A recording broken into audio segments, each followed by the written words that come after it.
Hello সবাইকে শারদিয়ার অনেক অনেক শুভেচ্ছা। আর আজকে আমি একটু ব্যস্ত, তার জন্য কারোর কমেন্টে না পাচ্ছি রিপ্লাই করতে, না কারোর কমেন্ট করতে পারছি, না ঠিকমতো পোস্ট করতে পারছি।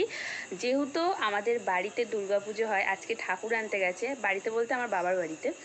তো চলো আমাদের এখানের মন্দিরটা আর প্যান্ডেলটা তোমাদেরকে দেখা, একদম ছোটোখাটো সিম্পলের মধ্যে করে, তো চলো দেখাই। আর আমাদের বাড়ির এই পুজোটা কিন্তু বহু পুরানো। আমার বাবার বাবার বাবা আমার ঠাকুরদার সময় থেকে এই পুজোটা হয়ে আসছে।